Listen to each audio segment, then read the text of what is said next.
खासदार भावना गवळींच्या संस्थेचं खातं आयकर विभागानं गोठवलं। महिला उत्कर्ष प्रतिष्ठान संस्थेची खाती गोठवली। आयकर विभागाच्या नोटीसला समाधानकारक उत्तर न मिळाल्यानं ही कारवाई करण्यात आली। सोलापूरच्या हिंदू जनाक्रोश मोर्चात दगडफेकीचा प्रकार समोर, 15 जणांवर गुन्हे दाखल। दरम्यान आज सोलापुरातील सर्व व्यवहार सुरळीत।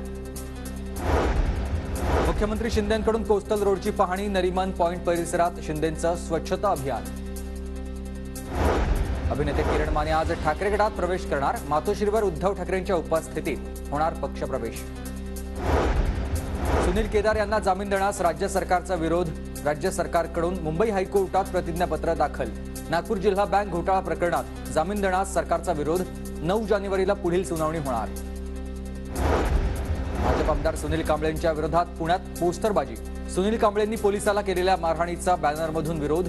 शरद पवार गटाच्या कार्यकर्त्यांकडून कोथरूड परिसरातील बॅनरबाजी। कांदिवली, बोरिवली, दहिसरमध्ये 9 जानेवारीला कमी दाबानं पाणी पुरवठा। बोरिवली टेकडी जलाशयाची संरचनात्मक तपासणी केली जाणार। नागपूरच्या लक्ष्मीनगर झोनचा 8 ते 12 जानेवारीपर्यंत पाणीपुरवठा खंडित। जलकुंभाच्या स्वच्छतेसाठी पाणीपुरवठा बंद राहणार। आज रेल्वेच्या मध्य आणि हार्बर मार्गावर मेगा ब्लॉक। विविध अभियांत्रिकी आणि देखभालीच्या कामासाठी मेगा ब्लॉक। पुणे रेल्वेचा आज मेगा ब्लॉक। पुणे लोणावळा दरम्यान अनेक गाड्या रद्द। अभियांत्रिकी आणि दुरुस्तीच्या तांत्रिक कामांकरिता आज मेगा ब्लॉक घेण्यात येणार। धुळे जिल्ह्यासह तालुक्यात दुष्काळाची स्थिती गंभीर। अक्कलपाडा उजवा आणि डाव्या कालव्यातून पाणी सोडावं, आमदार कुणाल पाटील यांची मागणी। गोंदियात हवामान बदलामुळे सर्दी, ताप, खोकल्याच्या रुग्णांमध्ये आता मोठी वाढ झाली आहे। शासकीय दवाखान्यांमध्ये रुग्णांची गर्दी वाढली।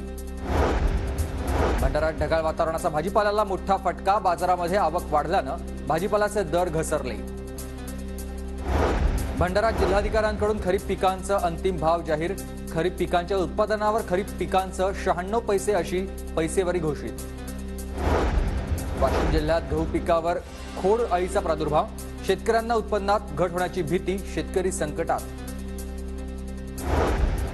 गोंदियाच्या शासकीय वैद्यकीय महाविद्यालयात विद्यार्थ्यांची गैरसोय। अभ्यासासाठी जागाच नसल्यानं रिकाम्या वर्गखोल्यांमध्ये विद्यार्थ्यांना करावा लागतो अभ्यास। गोंदियात आतापर्यंत 19,97,000 क्विंटल धानाची खरेदी, तर 59,088 शेतकऱ्यांकडून धान विक्री। नांदेडमध्ये थंडीनं करडी पीक चांगलंच बहरलंय।